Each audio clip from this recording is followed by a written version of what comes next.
Indian civil services हमारे इस YouTube channel पे आप सबका एक बार फिर से बहुत-बहुत स्वागत है। दोस्तों, जैसा कि आप सब जानते हैं, हम आप सबके लिए प्रतिदिन IAS, PCS, SSC, bank, railway व अन्य कॉम्पिटिटिव एग्जाम्स के लिए स्टडी मटेरियल लेकर हाजिर होते रहते हैं। तो दोस्तों, इसी कड़ी में आजकल हमारी जो है न्यायपालिका इस वीडियो सीरीज के बारे में हम आपसे बात कर रहे हैं। आजकल हमारी वीडियो सीरीज न्यायपालिका चल रही है। तो दोस्तों, इसी कड़ी में आज हम आप सबके सामने उच्च न्यायालय का गठन ये टॉपिक आपसे डिस्कस करने वाले हैं। कल हमने आपसे डिस्कस किया था उच्चतम न्यायालय का गठन और उच्चतम न्यायालय के न्यायाधीशों की नियुक्ति, उच्चतम न्यायालय के दागी न्यायाधीश और उच्चतम न्यायालय के न्यायाधीशों को पद से हटाया जाना। ये सब टॉपिक हमने अपनी पिछली वीडियो में कल डिस्कस किया था। तो आज हम आपसे बात करने वाले हैं उच्च न्यायालय के गठन के बारे में, जिसे इंग्लिश में हाई कोर्ट कहा जाता है और इंग्लिश में जो है उच्च न्यायालय कहा जाता है। तो दोस्तों, पिछले वीडियो में आपको हमने बताया था कि देश में कुल 24 न्यायालय हैं, 24 उच्च न्यायालय हैं जो कि विभिन्न राज्यों में स्थित हैं। तो दोस्तों, आज की वीडियो शुरू करने से पहले हमारा आपसे एक बार फिर निवेदन है कि आप हमारे चैनल को सब्सक्राइब कर लीजिए और बेल के निशान को दबा दीजिए ताकि हमारी आने वाली हर वीडियो का बेल नोटिफिकेशन आपको तुरंत मिल सके और आप हमारी वीडियो सबसे पहले देख सकें। तो दोस्तों, आपका ज़्यादा समय न लेते हुए चलिए वीडियो को शुरू करते हैं और देखते हैं आज की वीडियो में आपको क्या नया सीखने को मिलता है। तो दोस्तों देखिए, सबसे पहले बात आती है कि उच्च न्यायालय के बारे में हम बेसिक जो डिटेल है इसकी जानकारी ले लें।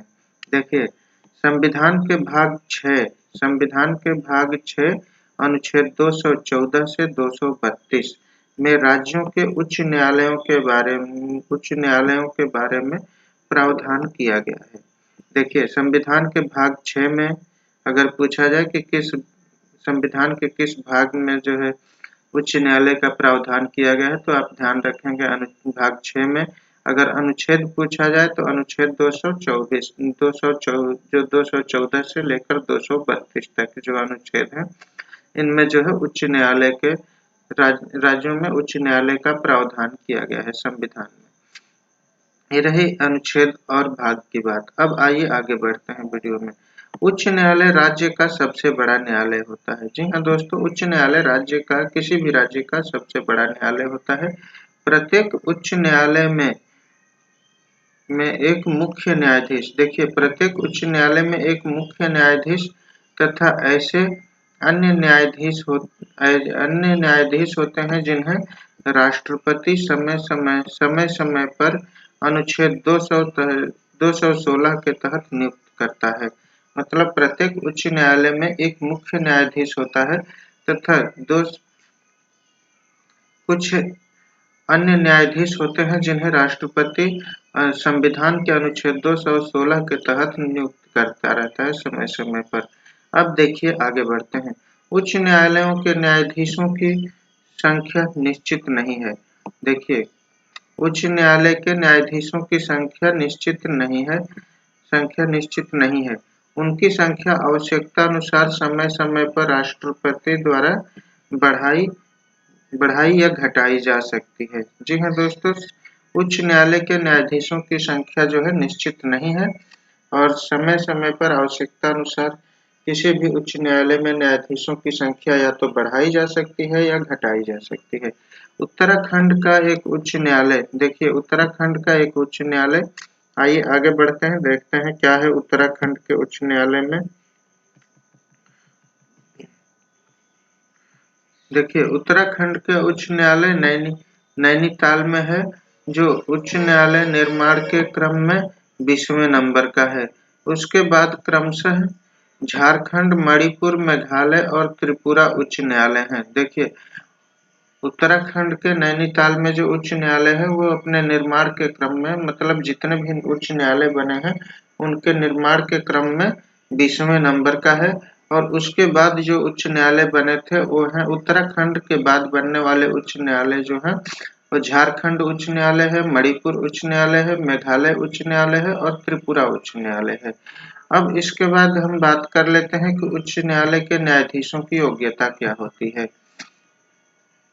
जी हाँ दोस्तों, हम उच्चतम न्यायालय के न्यायाधीशों की योग्यता देख लेते हैं। देखिए, उच्च उच्च न्यायालयों के न्यायाधीशों की योग्यताएं की बात कर लेते हैं। देखिए, उच्च न्यायालयों के न्यायाधीश बनने की निम्नलिखित योग्यताएं हैं। सबसे पहली योग्यता, जैसा कि आप सब जानते हैं, वह है कि वह आदमी भारत का नागरिक हो। मतलब किसी भी आदमी को उच्च न्यायालय का न्यायाधीश बनने के लिए सबसे बड़ी योग्यता यह है कि वह सबसे पहले भारत का नागरिक होना चाहिए। अगली योग्यता की बात कर लेते हैं, तो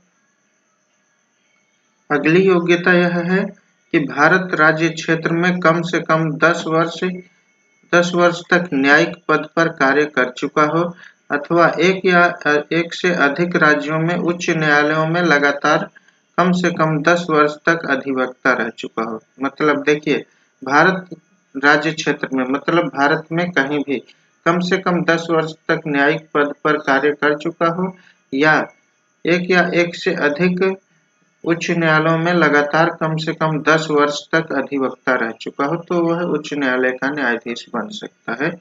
अगला पॉइंट है, वह राष्ट्रपति की दृष्टि में एक पारंगत विधिवेत्ता हो। मतलब उसका जो है राष्ट्रपति की नजर में एक पारंगत विधिवेत्ता होना आवश्यक है। तभी वह जो है, ये 3 क्राइटेरिया जो है, जिनको अगर कोई पूरा करता है तो वह उच्च न्यायालय के न्यायाधीश बनने की जो है योग्यता उसके अंदर है, मतलब वो बन सकता है। अब देखिए, आगे बढ़ते हैं। उच्च न्यायालयों के न्यायाधीशों का कार्यकाल की बात हम कर लेते हैं। देखिए, उच्च न्यायालय के न्यायाधीशों का जो कार्यकाल होता है वह 62 वर्ष की आयु तक होता है। मतलब उच्च न्यायालय के न्यायाधीश का कार्यकाल उसकी 62 साल की उम्र पूरी होने तक होती है। मतलब जब तक जो है न्यायाधीश की उम्र 62 साल तक नहीं पूरी हो जाती, तब तक वह अपने पद पे रह सकता है। अब देखिए, आइए वीडियो में आगे बढ़ते हैं और देखते हैं कि उच्च न्यायालयों के न्यायाधीशों को पद से कैसे हटाया जाता है। देखिए, उच्च न्यायालय के न्यायाधीशों को पद से हटाया जाना। देखिए, उच्च न्यायालय के न्यायाधीशों को उन देखिए, उच्च न्यायालय के न्यायाधीशों को उनके पद से हटाने की प्रक्रिया। उच्चतम न्यायालय के न्यायाधीशों को पद से हटाने की उच्चतम न्यायालय के न्यायाधीशों को पद से हटाने की प्रक्रिया के साथ अनुच्छेद 124(4) में दी गई है। देखिए, उच्चतम न्यायालय के न्यायाधीशों को पद से हटाने की प्रक्रिया संविधान के अनुच्छेद 124(4) में दी गई है। उन्हें केवल दो आधारों पर पद से हटाया जा सकता है। पहला आधार साबित कदाचार हो सकता है, और दूसरा आधार जो है असमर्थता के आधार पर। मतलब यदि किसी न्यायाधीश के प्रति यदि कदाचार साबित हो जाए, या फिर ये साबित हो जाए कि वह असमर्थ हो गया है, तो फिर उन्हें पद से हटाया जा सकता है, अन्यथा नहीं हटाया जा सकता। अब देखिए, न्यायाधीश के विरुद्ध आरोपों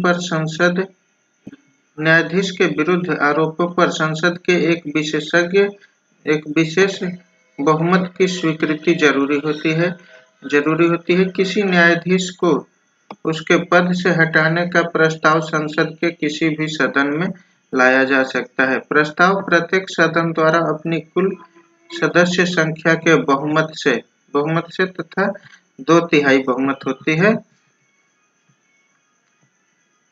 बहुमत से उपस्थित और मतदान करने वाले सदस्यों के 2/3 बहुमत से पारित होना चाहिए।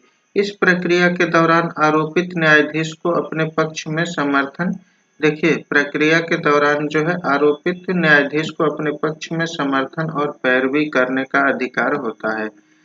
मतलब कोई भी न्यायाधीश के विरुद्ध अगर ये प्रक्रिया चल रही हो, तो उसे अपनी बात रखने और अपनी पैरवी करने का पूरा अधिकार होता है। संसद के दोनों सदनों द्वारा प्रस्ताव राष्ट्रपति के समक्ष आदेश के लिए रखा जाता है।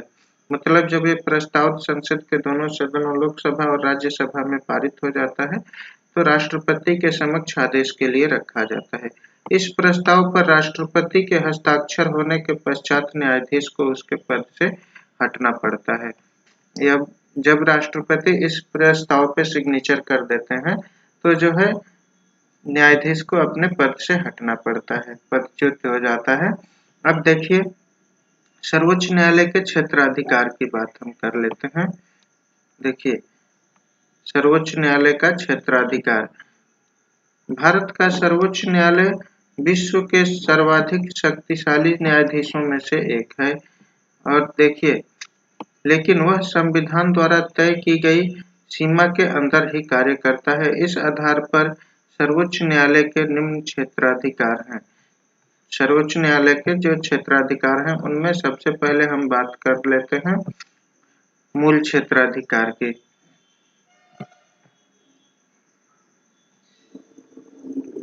देखिए सबसे पहले है मूल क्षेत्राधिकार।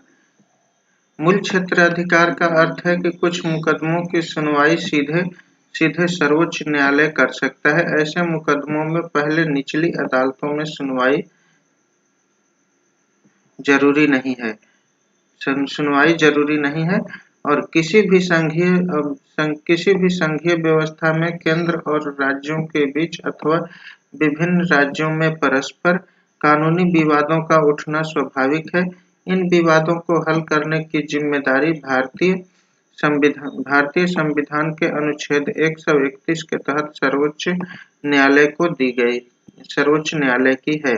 इसे ही मूल क्षेत्राधिकार या प्रारंभिक क्षेत्राधिकार कहते हैं, क्योंकि इन मामलों को केवल सर्वोच्च न्यायालय ही हल कर सकता है। ये रहा सर्वोच्च न्यायालय के क्षेत्राधिकार के मूल क्षेत्राधिकार की बात। मतलब विभिन्न राज्यों और केंद्र सरकार के बीच होने वाले जो गतिरोध हैं उनको केवल जो है सर्वोच्च न्यायालय ही दूर कर सकता है। अब देखिए जो अपीली क्षेत्राधिकार हैं इनकी बात हम कर लेते हैं कि सर्वोच्च न्यायालय के अपीली अधिकार क्या हैं। देखिए सर्वोच्च न्यायालय अपील का उच्चतम न्यायालय है। सर्वोच्च न्यायालय अपील का उच्चतम न्यायालय है। कोई भी व्यक्ति उच्च न्यायालय के निर्णय के विरुद्ध सर्वोच्च न्यायालय में अपील कर सकता है, लेकिन उच्च न्यायालय को इस संबंध में प्रमाण पत्र देना पड़ता है कि वह मुकदमा सर्वोच्च न्यायालय में अपील करने लायक है। देखिए कोई भी व्यक्ति उच्च न्यायालय के निर्णय के विरुद्ध सर्वोच्च न्यायालय में अपील कर सकता है, लेकिन उच्च न्यायालय को इस संबंध में प्रमाण पत्र देना पड़ता है कि वह मुकदमा सर्वोच्च न्यायालय में अपील करने लायक है, अर्थात उसमें संविधान या कानून की व्याख्या से संबंधित कोई गंभीर मामला उलझा हुआ है। अगर आपराधिक मामलों में निचली अदालत किसी को फांसी की सजा दे दे। देखिए अगर आपराधिक मामले में निचली अदालत किसी को फांसी की सजा दे दे तो उसकी अपील सर्वोच्च न्यायालय में की जा सकती है। यदि किसी मुकदमे में उच्च न्यायालय अपील की आज्ञा न दे तब भी सर्वोच्च न्यायालय के पास यह शक्ति है कि वह उस मुकदमे में की गई अपील को विचार के लिए स्वीकार कर ले। अपीली क्षेत्राधिकार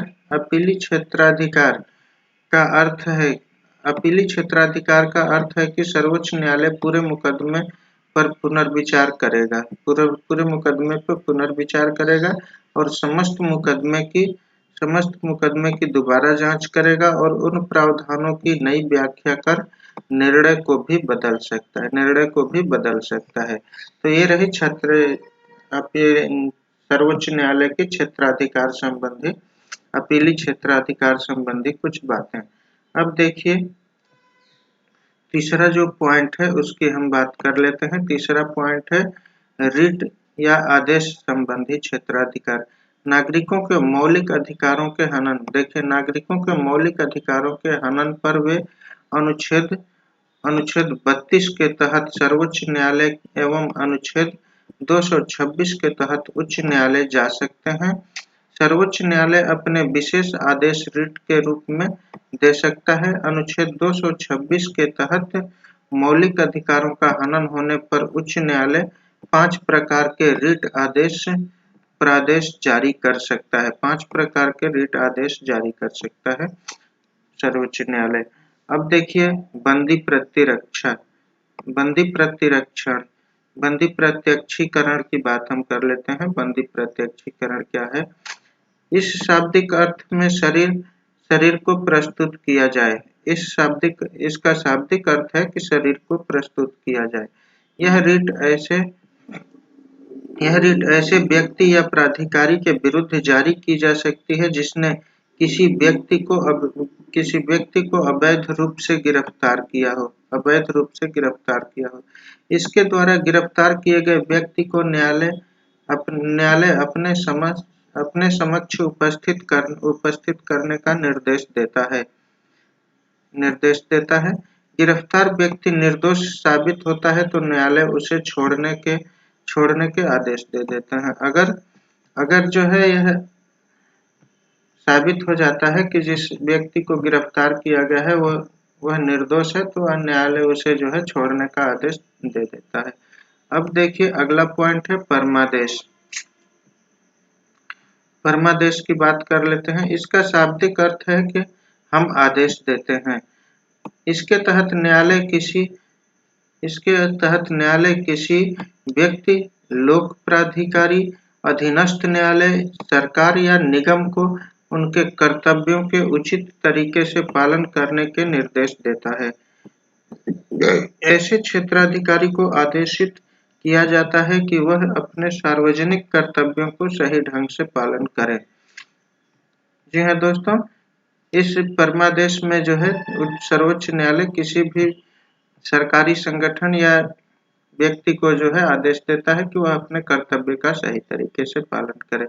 अगली बात आती है प्रतिषेध की। इसका अर्थ होता है रोकना या मना करना। देखिए यह निषेधाज्ञा की भांति है। यह रिट वरिष्ठ न्यायालयों द्वारा अधीनस्थ न्यायालयों तथा अर्ध न्यायिक अधिकरणों के विरुद्ध जारी की जाती है।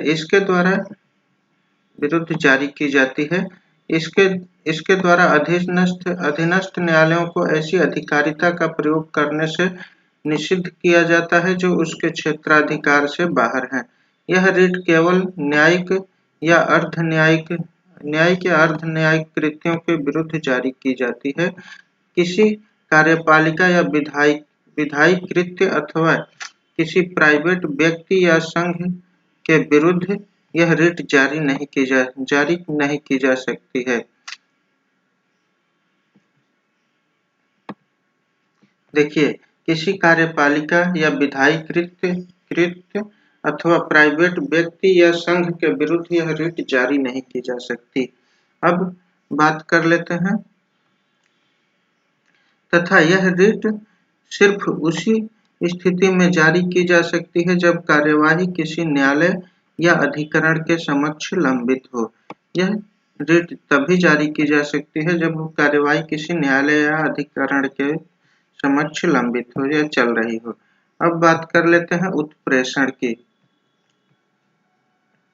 देखिए चौथा है उत्प्रेषण।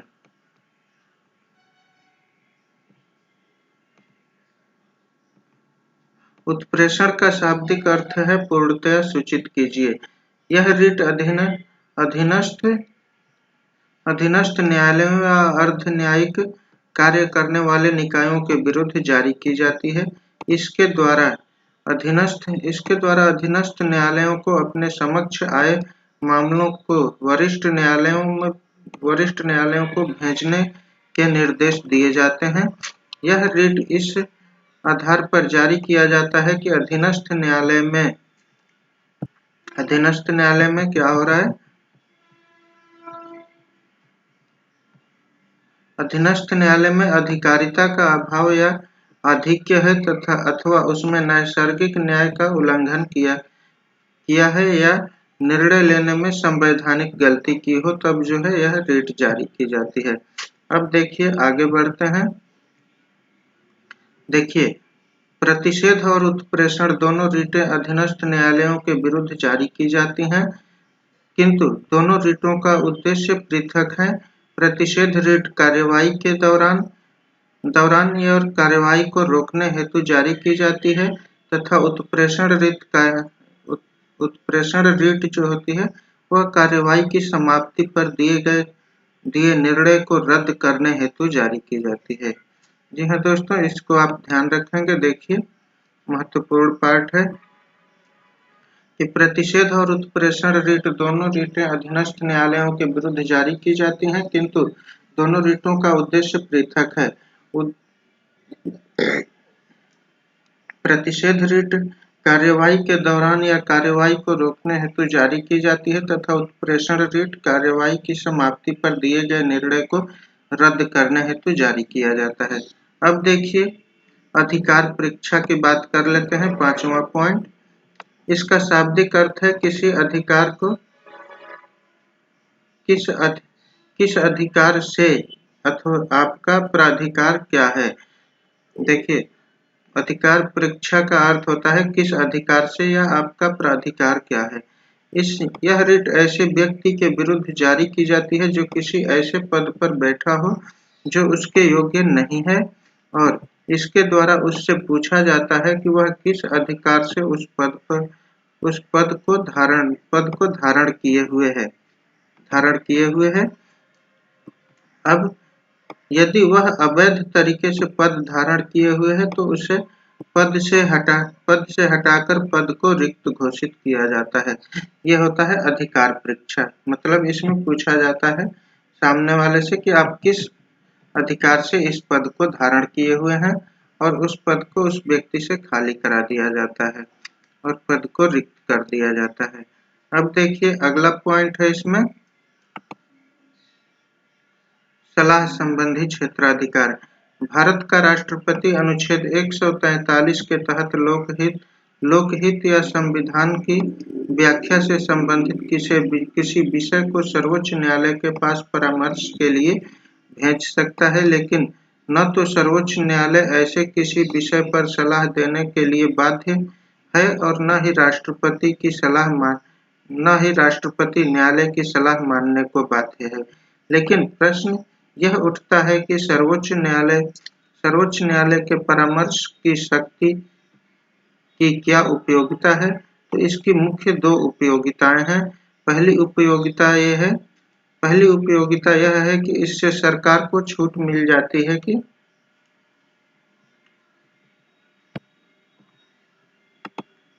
देखिए, जो सर्वोच्च न्यायालय की सलाह संबंधी क्षेत्राधिकार है उसकी उपयोगिता की अगर हम बात करें तो उसकी पहली उपयोगिता यह है कि इससे सरकार को छूट मिल जाती है कि वह किसी महत्वपूर्ण मामले में कार्यवाही करने से पहले वह न्यायालय की कानूनी राय जान ले। इससे बाद में कानूनी विवाद से बचा जा सकता है। और दूसरा इसका महत्वपूर्ण पहलू यह है कि इसका फायदा दूसरा यह है कि सर्वोच्च न्यायालय की सलाह मानकर सरकार अपने प्रस्तावित निर्णय या विधेयक में समुचित संशोधन कर सकती है। सर्वोच्च न्यायालय के सलाह को मानकर सरकार अपने विधेयक में संशोधन कर सकती है। अब न्यायालय के कार्य की बात कर लेते हैं।